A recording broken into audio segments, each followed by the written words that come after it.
बानसूर महाविद्यालय के एमए प्रवेश पॉलिटिकल साइंस के विद्यार्थियों को मेरा नमस्कार।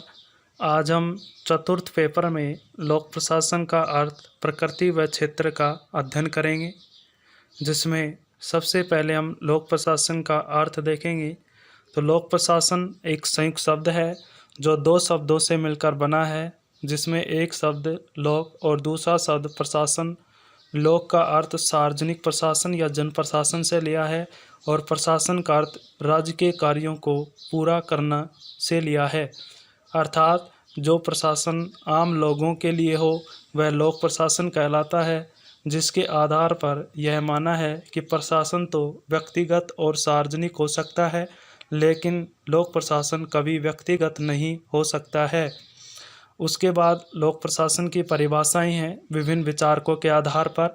नंबर 1 है एल.डी. हाइट के अनुसार लोक प्रशासन में वे सभी कार्य आते हैं जिनका उद्देश्य सार्वजनिक नीतियों को पूरा करना या लागू करना होता है। नंबर 2 है वुड्रो विल्सन के अनुसार कानून को विस्तृत एवं क्रमबद्ध रूप में क्रियान्वित करने का नाम ही लोक प्रशासन है और कानूनों को क्रियान्वित करने की प्रत्येक क्रिया एक प्रशासकीय क्रिया है। नंबर 3 है पर्सी मैकक्वीन के अनुसार लोक प्रशासन वह प्रशासन है जिसका संबंध सरकार के कार्यों से है, चाहे वह केंद्र सरकार द्वारा संपादित हो या स्थानीय सरकार के द्वारा। उसके बाद प्रशासन का अर्थ है वैदिक काल में प्रशासन मूल रूप से संस्कृत का शब्द है जो प्र उपसर्ग की सास धातु से मिलकर बना है, जिसका अर्थ उत्कृष्ट या श्रेष्ठ रीति से शासन करना है। लेकिन आधुनिक युग में प्रशासन का अर्थ देखा जाए तो आंग्ल भाषा के एडमिनिस्ट्रेशन शब्द का हिंदी रूपांतरण है, जो लैटिन भाषा के दो शब्दों से मिलकर बना है, जिसमें एक शब्द एड और दूसरा शब्द है मिनिस्ट्रेर, जिसका अर्थ लोगों की देखभाल करना या कार्यों की व्यवस्था करने से लिया है। उसके बाद प्रशासन और लोक प्रशासन में अंतर देखेंगे। नंबर 1 है प्रशासन का क्षेत्र व्यापक होता है क्योंकि इसमें सार्वजनिक व व्यक्तिगत दोनों नीतियाँ होती हैं, जबकि लोक प्रशासन का क्षेत्र संकुचित होता है। नंबर 2 अंतर है प्रशासन के अंतर्गत लोक प्रशासन और निजी प्रशासन दोनों समाविष्ट हैं, जबकि लोक प्रशासन में केवल सार्वजनिक या सरकारी प्रशासन ही समाविष्ट होता है।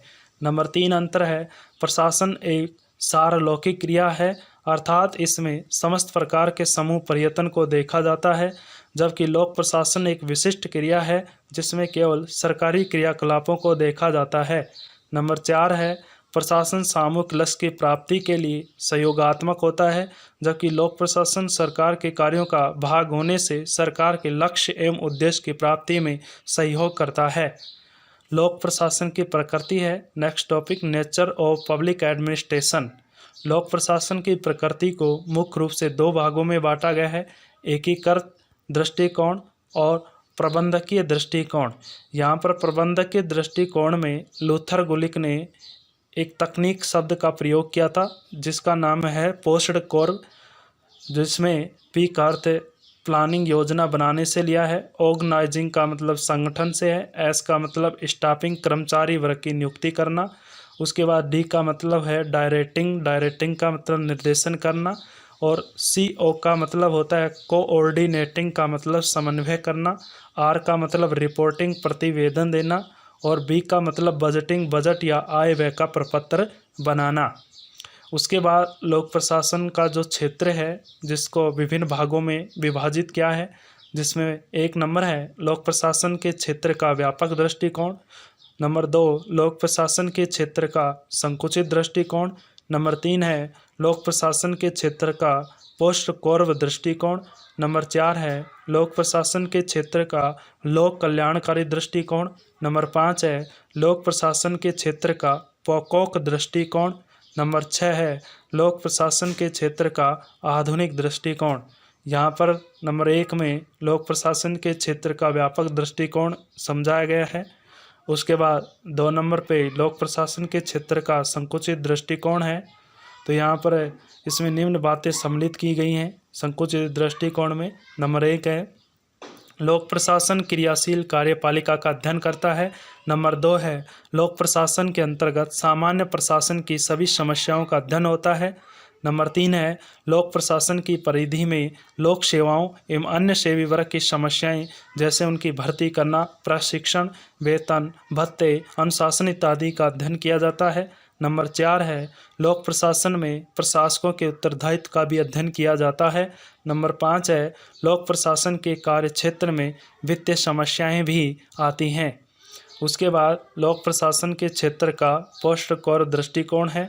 यहाँ पर पोस्ट कोर दृष्टिकोण को विभिन्न रूपों में प्रदर्शित किया गया है, जिसमें एक नंबर है प्लानिंग, योजना बनाना। नंबर 2 है ऑर्गेनाइजिंग का मतलब संगठन बनाना। नंबर 3 है एस का मतलब स्टाफिंग, कर्मचारियों की व्यवस्था करना। उसके बाद डी का डायरेक्टिंग का मतलब निर्देशन करना या आदेश देना। सी ओ का मतलब है कोऑर्डिनेटिंग का मतलब समन्वय स्थापित करना। आर का मतलब रिपोर्टिंग, प्रतिवेदन देना। और बी का अर्थ होता है बजटिंग का मतलब बजट तैयार करना या इसके प्रपत्र को तैयार करना। उसके बाद लोक प्रशासन के क्षेत्र का लोक कल्याणकारी दृष्टिकोण है। तो यहाँ पर लोक कल्याणकारी दृष्टिकोण में LD हाइट कहते हैं कि लोक प्रशासन को एक अच्छी जिंदगी के लिए किया जाने वाला कार्य मानते हैं। उसके बाद लोक प्रशासन के क्षेत्र का पोकोक दृष्टिकोण है। तो यहाँ पर हेनरी फ्योल ने पोकोक दृष्टिकोण का अर्थ विभिन्न शब्दों के रूप में दर्शाया है, जिसमें पी का अर्थ होता है प्लानिंग, नियोजन करना। ओ का मतलब ऑर्गेनाइजिंग, उसके बाद संगठन करना। सी का मतलब कमांडिंग, आदेश देना। उसके बाद CO का मतलब होता है कोऑर्डिनेटिंग, समन्वय करना। और सी का अर्थ होता है कंट्रोलिंग या नियंत्रण करना। उसके बाद कुंटज व ओडोनेल ने हेनरी फ्योल के अनुसार ही लोक प्रशासन के क्षेत्र को पोस्ट लॉस सबसे समझाया है, जिसमें पी का अर्थ होता है प्लानिंग, नियोजन करना। ओ का मतलब ऑर्गेनाइजिंग, संगठन करना। एस का मतलब स्टाफिंग, कर्मचारियों की व्यवस्था करना। एल का मतलब लीडिंग का मतलब नेतृत्व करना। सी का मतलब कंट्रोलिंग, नियंत्रण करना। उसके बाद पर्सी मक्वीन ने लोक प्रशासन के क्षेत्र में 3 तत्वों को सम्मिलित किया है। नंबर 1 मनुष्य, नंबर 2 भौतिक संसाधन, नंबर 3 है विधियां या योजनाएं। उसके बाद लोक प्रशासन के क्षेत्र का आधुनिक दृष्टिकोण है। उसके बाद प्रशासन व निजी प्रशासन में अंतर या समानताएं हैं। नंबर 1 है प्रशासन का क्षेत्र व्यापक होता है, जबकि निजी प्रशासन का क्षेत्र सीमित होता है। नंबर 2 है लोक प्रशासन का उद्देश्य जन सेवा होता है, जबकि निजी प्रशासन का उद्देश्य निजी हित होता है। नंबर 3 अंतर है लोक प्रशासन पूर्णतः स्थायी होता है, जबकि निजी प्रशासन अस्थायी होता है। नंबर 4 है लोक प्रशासन में कार्य धीमी गति और अधिक धन के व्यय करके होता है, जबकि निजी प्रशासन में कार्य कम व्यय में शीघ्रता से संपन्न होता है।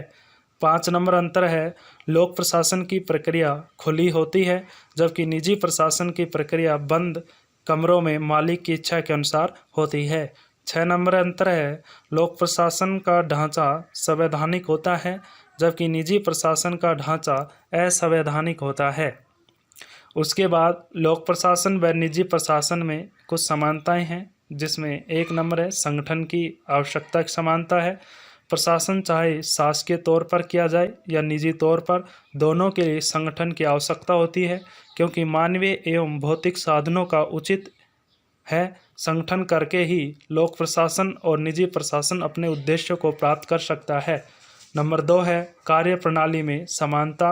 प्रशासन चाहे सरकारी कार्यों का हो या निजी व्यवसाय, दोनों को अपने लक्ष्यों की प्राप्ति के लिए कुछ सामान्य सिद्धांत एवं कार्य विधियों का पालन करना होता है, क्योंकि प्रबंध एवं संगठन जैसी अनेक तकनीकी सरकारी तथा गैर सरकारी दोनों में समान रूप से अपनाई जाती है, जैसे आंकड़े उपलब्ध करवाना, हिसाब किताब रखना, फाइलें रखना, रिपोर्ट तैयार करना इत्यादि कार्यों दोनों में समान रूप से किए जाते हैं।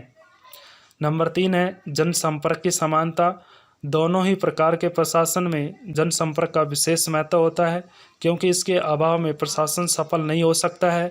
प्रारंभ में यह आवश्यकता निजी प्रशासन में उपयोगी मान जाती थी, लेकिन आज सरकारी प्रशासन में भी जनसंपर्क का विशेष योगदान है।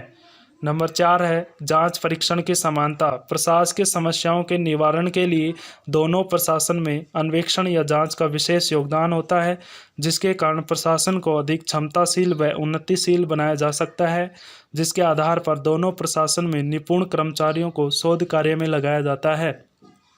अंतिम समानता है कर्मचारियों के उत्तरदायित्व की समानता। दोनों में उत्तरदायित्व समान होता है, जिसके कारण लोक प्रशासन के अधिकारी जनता के प्रति उत्तरदायी होते हैं, वहीं निजी प्रशासन के अधिकारी भी उपभोक्ताओं के प्रति उत्तरदायी होते हैं।